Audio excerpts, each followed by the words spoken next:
रहीम, अस्सलाम वालेकुम। उम्मीद है आप ठीक होंगे, खैरियत से होंगे। तैयब बलोच आपकी खिदमत में फिर से हाजिर है।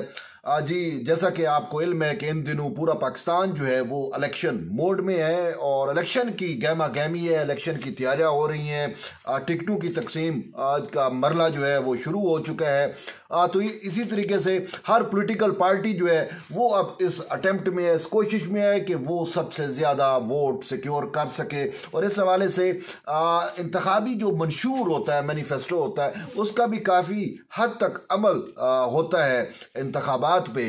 तो हर पॉलिटिकल पार्टी जो है वो अपना इंतखाबी मंशूर तैयार करने में मगन है और वादे वईद किए जा रहे हैं। आवाम को बतलाया जा रहा है कि जी वो इक़्तिदार में आके क्या करेंगे, क्या इस तरीके से बहुत सारी चीज़ें आपके सामने। और वो होता है चूँकि ये जमहूरियत है और पाकिस्तान में हमेशा हर पॉलिटिकल पार्टी एक मैनिफेस्टो, एक मंशूर तैयार करती है और फिर उस मंशूर के तहत जो है वो इंतखाब में जाया जाता है। तो इस हवाले से सबसे पहल जो है वो पाकिस्तान पीपल्स पार्टी ने कर दी है।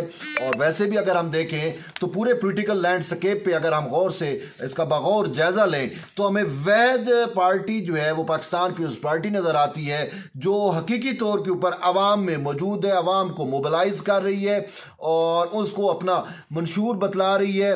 देखें, इसमें भी सिंपल सी बात है कि पाकिस्तान पीपल्स पार्टी की लीडरशिप जो है वो बार बार इस बात पे इसरार कर रही है, अवाम को बतला रही है कि हम जो है वो किसी के लाडले नहीं है, बल्कि हम ये चाहते हैं कि अवाम जो है वो हमें अपना लाडला बनाए। और वैसे पाकिस्तान पीपल्स पार्टी का एक फिलासफी है, एक नज़रिया है, वो ये है कि जो ताकत का सरचश्मा है वो अवाम है। ये शहीद जुल्फ़िकार अली भुट्टो ने ये दिया था, फलसफा दिया था, ये नज़रिया दिया था। तो तब से लेकर आज तक पाकिस्तान पीपल्स पार्टी जो है वो अपनी इस जो मेन फलसफा है, पॉलिटिकल फिलासफी है, उस पर कायम है। और यही वजह है कि इन दिनों जो दीगर हमें पॉलिटिकल पार्टीज नज़र आती हैं, एक साबिक लाडला था, एक अब लाडला प्लस बन चुका है, यानी कि पाकिस्तान PMLN के बारे में ये अवामी तासुर है, मेरा तासुर नहीं है। लाडला प्लस मैंने नहीं दी, ये अवाम का एक तासुर है कि वो एस्टेब्लिशमेंट की गोद में बैठ के इंतखाब लड़ रहा है, तो उसको फिर मंशूर वगैरह की शायद ज़रूरत ही नहीं है और उसको ये पता है कि वो चीज़ें मेरे लिए मैनेज करेंगे।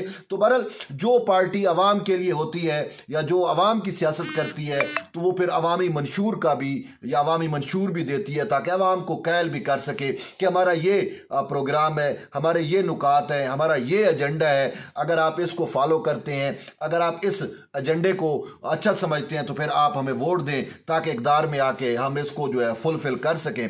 तो यूं पाकिस्तान पीपल्स पार्टी के जो चेयरमैन है बिलावल भुट्टो जरदारी, उन्होंने जो एक तो पार्टी मंशूर है वो तो उनका अपना मंशूर होता है। पिछली दफ़ा भी उन्होंने बिलावल भुट्टो जरदारी ने अपना पहला मंशूर था, वो पहली दफ़ा इंतखाबात में आए थे, तो वो मंशूर उन्हें पूरे पाकिस्तान तक पहुंचाया, पूरे पाकिस्तान के लोगों तक पहुंचाया, गली गली कोने कोने में जाकर उन्होंने इलेक्शन कैंपेन चलाई थी।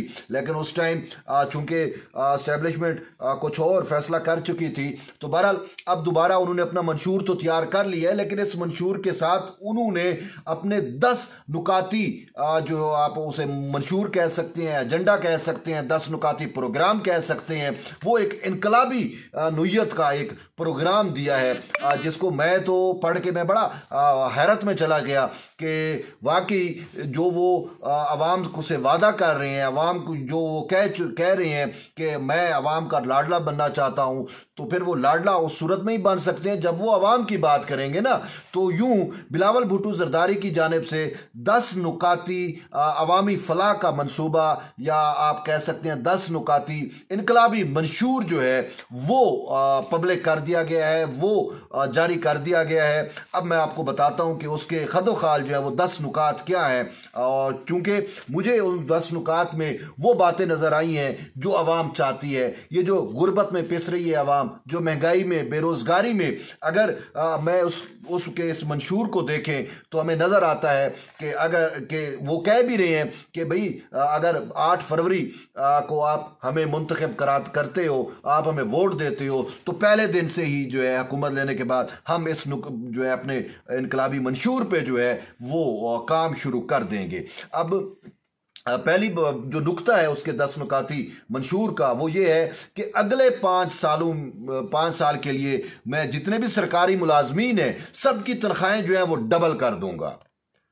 तो ये वाकई एक बड़ी अच्छी वो है। हमने देखा कि गुज़िश्ता अदवार में भी पाकिस्तान पीपल्स पार्टी ने जो है वो तकरीबन 150% तक जो है उसने तनख्वाहें बढ़ाई थी सरकारी मुलाजमीन की। और ये वाकई देखें कि कोई गिदड़ सिंगी नहीं है पाकिस्तान पीपल्स पार्टी के पास और किसी और के पास भी नहीं होगी, लेकिन जो महंगाई है उसको काउंटर करने के लिए एक हल होता है, वो ये होता है कि अवाम के जो वसाइल होते हैं ना, यानी सोर्स ऑफ इनकम, मैं उसे कहूँगा कि अवाम के सोर्स ऑफ इनकम अगर आप बढ़ा दें तो महंगाई खुद ब खुद कंट्रोल हो जाती है। और यही साबिक सदर आसिफ अली जरदारी का गुज़िश्ता दौर हुकूमत में यही उनका एजेंडा था। उन्होंने क्या किया, महंगाई, गुर्बत, बेरोजगारी पे उन्होंने कैसे कंट्रोल पाया। उन्होंने अवाम के सोर्स ऑफ इनकम जो है वो बढ़ा दिए, अवाम के जो आमदन के ज़राए हैं वो बढ़ा दिए। तो जब अवाम के आमदन के ज़राए बढ़ गए तो वो ऑटोमेटिकली जो गुर्बत है वो भी काफ़ी हद तक कम हुई और जो महंगाई है वो भी ख़त्म हुई और बेरोज़गारी पे भी कंट्रोल करने में मदद मिली। तो यही अब बिलावल भुट्टो जरदारी कह रहे हैं कि मैं अवाम का सोर्स ऑफ इनकम बढ़ाऊंगा, उनकी तनख्वाहें डबल कर दूंगा। तो जब तनख्वाह डबल हो गई तो बहुत सारे मामलात आपके सामने हैं कि आप वो जो मौजूदा रेशो होती है या मौजूदा लिमिट है महंगाई की, आप उस पे जो है वो काने हो जाते हो, मतलब है उस पे आप कंट्रोल कर लेते हो। आपके घर में जो एक हालत है वो आपकी काफ़ी कदरे बेहतर हो जाती है। ये सबसे बड़ी अहम बात है कि तनख्वाहें डबल हो जाना ये सरकारी मुलाजमीन के लिए, और सरकारी मुलाजमीन को तो वैसे भी पाकिस्तान पीपल्स पार्टी का जो है वो शुक्रगुजार होना चाहिए कि वो जब भी आए उन्होंने तनख्वाहें बढ़ाई। और पिछली तहरीक इंसाफ के दौर हुकूमत में कोई तनख्वाह नहीं बढ़ी थी, लेकिन PDM हुकूमत के अंदर भी जो तनख्वाह बढ़ाई गई वो सदर आसिफ अली जरदारी और पाकिस्तान पीपल्स पार्टी के चेयरमैन बिलावल भुट्टो जरदारी की सिफारिश पे तनख्वाहें बढ़ी। तो ये पहला एक पॉइंट है। दूसरा नुकता यह है अब कि 300 यूनिट तक जो है वो बिजली फ्री हो जाएगी। आजकल आपको पता है कितने महंगे और कितने ज्यादा बिल आते हैं, मतलब बंदा की आधी तनख्वाह तो शायद आजकल बिलों में चली जाती है जब यूनिट बहुत ज्यादा महंगा हो। तो 300 यूनिट अगर गरीब लोगों को फ्री मिलेंगे तो उनको और क्या चाहिए। इस हवाले से उन्होंने ये कहा कि मैं हर जिले के अंदर ग्रीन एनर्जी पार्क का क्याम अमल में लाएंगे, सोलर प्लेट्स जो हैं वो सोलर पैनल जो हैं वो प्रोवाइड करेंगे और उसके तहत 300 यूनिट बिजली जो है वो गरीब आवाम को फ्री दी जाएगी।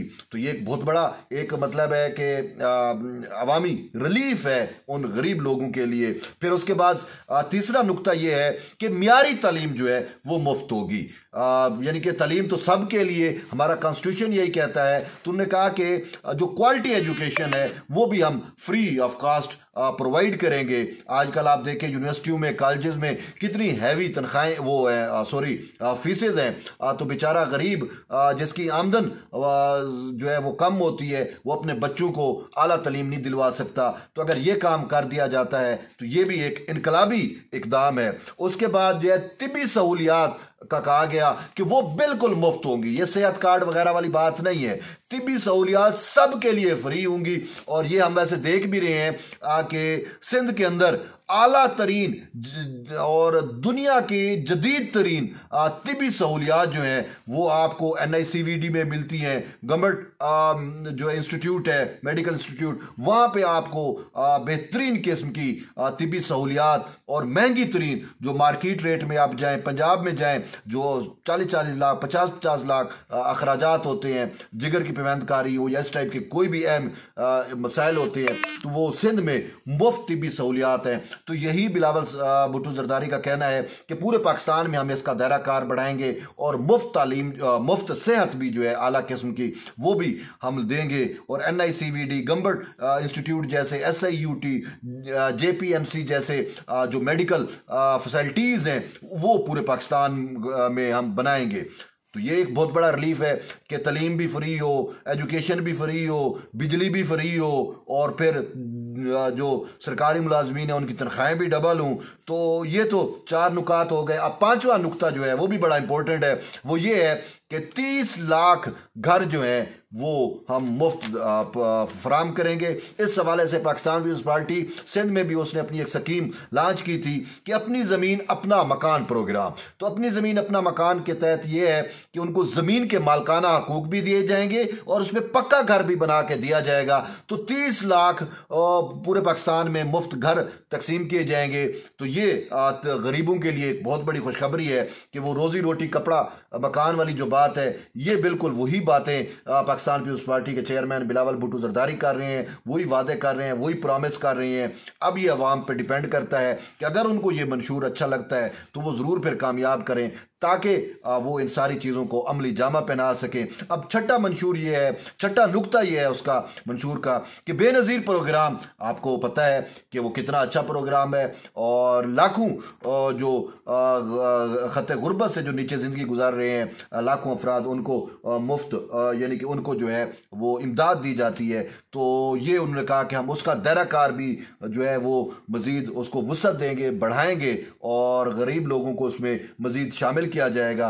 सातवां ये है कि किसान कार्ड, हारी और किसान कार्ड का इजरा होगा, यानी कि किसानों की बात कोई नहीं करता पाकिस्तान में। ये एक बड़ी अच्छी बात है कि बिलावल भुट्टो जरदारी साहब ने किसानों की बात की, हारियों की बात की और वो बरमला ये भी कहते हैं। और ये देखें हमारे कितने अफसोस की बात है कि सब्सिडी किसानों के नाम पे अशराफिया को दे दी जाती है, फर्टिलाइजर कंपनीज को दे दी जाती है। ठीक है कि जी वो और खाद आपके सामने है कि यूरिया की इस टाइम क्या कीमत है। ठीक है 10-10 हज़ार तक डीएपी और ये सारा कुछ एनपीके। तो ये खादें जो है वो फर्टिलाइजर कंपनीज जो है वो अरबों रुपया हुकूमत से सब्सिडी के नाम पे ले लेती हैं और वो खाद किसान को वो ब्लैक में ही मिलती है और जो तयशुदा रेट होता है उससे भी कई गुना ज्यादा रेट पे जाके उन बेचारों को मिलती है। तो ये अशराफिया जो है वो दोनों हाथों से एक हुकूमत को लूटती है सब्सिडी के नाम पे 1500 अरब। यार ये बहुत बड़ी रकम है। अब आप सोचें कि यही 1500 अरब अगर पाकिस्तान के किसानों को डायरेक्ट मिल जाए तो उनकी जिंदगी तब्दील हो जाए। ठीक है तो ये उन्होंने प्रॉमिस किया है और वाकई मैंने उनकी जो स्पीच सुनी तो चेयरमैन साहब ने ये कहा कि अशराफिया मेरे खिलाफ हो जाएगी इस पे, क्योंकि भाई ये फर्टिलाइजर कंपनीज कितनी पावरफुल कंपनीज हैं आप खुद देख सकते हैं, तो वो तो वाकई खिलाफ होंगी। और यहाँ पे उन्होंने इस खदशे का भी इजहार किया हो सकता है टीवी चैनल्स पे मेरे खिलाफ जो है वो कंपेन लॉन्च कर दी जाए, लेकिन उन्होंने कहा कि मैं किसानों की बात करूंगा, मैं उस अशराफिया से 1500 अरब जो उनको सब्सिडी प्रोवाइड की जा रही है वो उनसे मैं खींच के गरीब किसानों को दूंगा, उनको कार्ड बना के दूंगा, हारियों की हम बेहतरी और फलाह बहबूद करेंगे। ये वाकई एक बहुत बड़ा इनकलाब है। अगर ऐसा हो जाता है तो इसका क्रेडिट बिलावल को जाएगा, लेकिन ये सब कुछ उस वक्त ही मुमकिन है जब आवाम जो है वो उनको वोट देगी।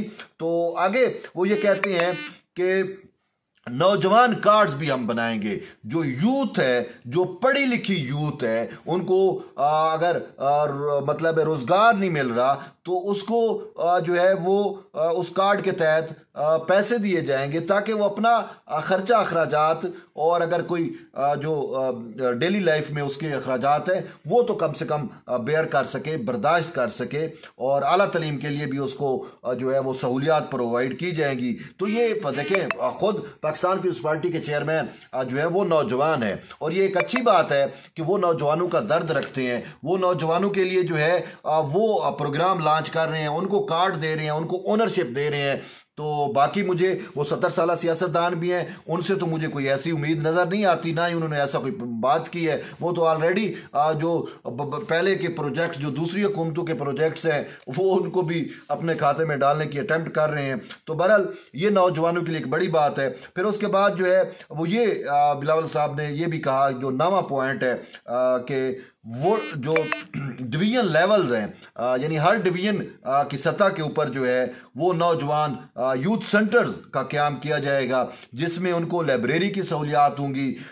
एजुकेशन अगर वो करना चाह रहे हैं, अपनी निसाबी और गैर निसाबी सरगर्मियों के लिए उनको एक प्लेटफॉर्म मुहैया होगा और साथ वाईफाई की फ्री सहूलत होगी। कल्चरल अगर वो एक्टिविटीज़ करना चाहते हैं उसके लिए जो है उनको स्पेस मिलेगी और फिर सबसे बड़ी बात जो है वो कैरियर काउंसलिंग जो है उसकी भी सहूलत होगी। फिर ये 10वां प्रोग्राम जो है वो बड़ा इंपॉर्टेंट है और ये है भूख मिटाओ प्रोग्राम, यानी कि जीरो हंगर प्रोग्राम जिसे आप कह सकते हो कि बाकी दुनिया में भी ये जीरो हंगर प्रोग्राम वैसे लॉन्च है, लेकिन हमारे मुल्क पे आज तक किसी ने तवज्जो नहीं दी। तो पाकिस्तान पीपल्स पार्टी के चेयरमैन बिलावल भुट्टो जरदारी ने इसको भूख मिटाओ प्रोग्राम के नाम से लॉन्च किया कि जो रोटी जो है वो हर किसी को मुहैया हो। बेसिकली उनके ये जो 10 नुकात हैं ये वो जो है वो रोटी कपड़ा मकान को ही जो है फुलफिल कर रहे हैं। तो ये 10 नुकाती इनकलाबी मंशूर जो है वो पाकिस्तान पीपल्स पार्टी के चेयरमैन बिलावल भुट्टो जरदारी की जानिब से जो है वो दिया गया है और उनकी ये कोशिश भी है कि इस जो प्रोग्राम है या ये मंशूर है इसको आवाम तक पहुंचाया जाए, घर घर तक पहुंचाया जाए ताकि लोगों को आगाही हो सके, उसको शऊर आ सके और वो जब बैलेट बॉक्स पे जब पर्ची डाल रहे हूँ तो वो सही तौर पे फैसला कर सके कि वो अपना मुस्तकबिल किसको दे रही हैं। और ये हमें भी जो है वो आम अवाम नास को, देखिए आप कोई छोटी चीज़ भी खरीदने जाते हैं तो कितने आप सवालात करते हैं, पूछते हैं कि ये चीज़ इसके क्या होंगे। तो अब ये आपके पास मौका है कि आपने अपनी आइंदा की हुकूमत को जो है वो इलेक्ट करना है, अपना मैंडेट देना है उन लोगों को जिनको आप ताकत देंगे अपनी पर्ची के ज़रिए, जिनको आप मुंतखब करेंगे कि वो आपके फैसले कर सकें। तो बेहतर है कि आप अपने लिए जो है वो बेहतर फैसला करें, उन लोगों को वोट दें, उस पार्टी को वोट दें जो आप समझते हैं कि हकीकी मानों में वो अवाम की तर्जमानी कर सकती है। तो इस वजह से जो है वो अवामी राज के क़याम की कोशिश की जा रही है पाकिस्तान पीपल्स पार्टी के चेयरमैन बिलावल भुट्टो जरदारी की जानिब से, ताकि ये जो मंशूर है ये अवाम दोस्त मंशूर है, ये अवाम की फलाह का मंशूर है।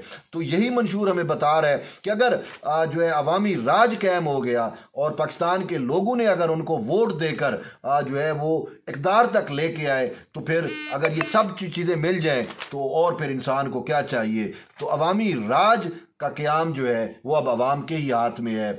देखें ये बात भी हकीकत है कि अवामी राज वर्सेस सिलेक्टेड राज ये एक सूरत हाल चल रही है। एस्टेब्लिशमेंट जो है वो किसी और को सिलेक्ट करना चाह रही है और अवामी राज का रास्ता रोकने के दर पे है। अब ये अवाम पे डिपेंड करता है कि वो जो बंद कमरों में फैसले हो रहे हैं उसको मुस्तरद करें और अपनी वोट के ज़रिए अपना राज जो है वो कायम करें। तो बहरहाल ये तो एक ऐप डेवलपमेंट थी, मैंने कहा आप तक शेयर करूं। एट द एंड यही है कि जुड़े रहिए तैयब बलोच के साथ। मिलते हैं एक नई वीडियो में, तब तक के लिए इजाज़त दें। अल्लाह हाफिज़।